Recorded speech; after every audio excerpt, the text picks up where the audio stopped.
கர்த்தரின் கை கூறுகவில்லை, கர்த்தரின் வாக்கு மாறிடாதே. ஆண்டவராகிய இயேசு கிறிஸ்துவின் நாமத்தினாலே உங்களை வாழ்த்துகிறேன். இந்த காணொளி முழுக்க முழுக்க என்னை நேசிப்பவர்களுக்காகவும், எனக்காக ஜெபிப்பவர்களுக்காகவும், எங்களுடைய ஊழியத்தை நேசிப்பவர்களுக்காகவும் சொல்லப்படுகிற ஒரு பிரத்யேகமான ஜெப குறிப்பாக இருக்கிற ஒரு செய்தி. நாம் அதை வேத வசனத்தின் மூலமாக உங்களுக்கு சொல்லுகிறேன். அது 1 கொரிந்தியர் 3ஆம் அதிகாரம் 10வது வசனத்துல அப்போஸ்தலனாகிய பவுல் கொரிந்தியருக்கு எழுதும்போது, நான் புத்தியுள்ள சிற்பாசாரியை போல அஸ்திபாரம் போட்டேன் என்று சொல்கிறார். கொரிந்து பட்டணத்திலே ஒரு சபை உருவாவதற்கு இந்த ஊழியக்காரர் புத்தியுள்ள சிற்பாசாரியை போல நான் அஸ்திபாரம் போட்டேன் என்று சொல்கிறார்.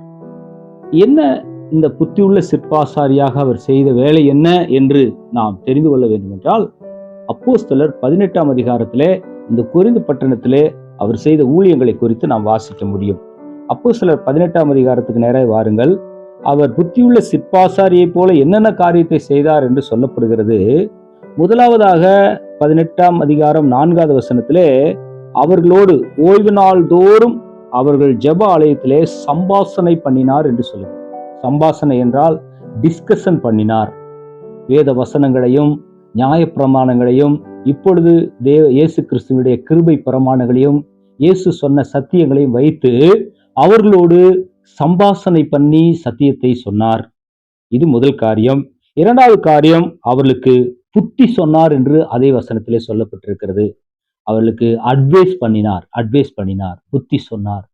இதை இப்படி செய்ய வேண்டும், இதை செய்யக்கூடாது, இதை இப்படி பண்ண வேண்டும், இதை பண்ணக்கூடாது என்று புத்தி சொன்னார்.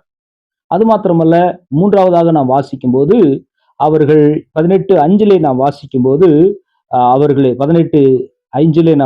போது அவர்களுக்கு திஷ்டாந்தப்படுத்தினார். இயேசுவே கிறிஸ்து என்று யூதருக்கு திஷ்டாந்தப்படுத்தினார். அதாவது இல்லுஸ்ட்ரேஷன் மூலமாக, எக்ஸாம்பிள் மூலமாக அவர்களுக்கு தேவனுடைய வார்த்தையை சொல்லி அவர்களுக்கு திஷ்டாந்தப்படுத்தினார் என்று சொல்லப்பட்டிருக்கிறது.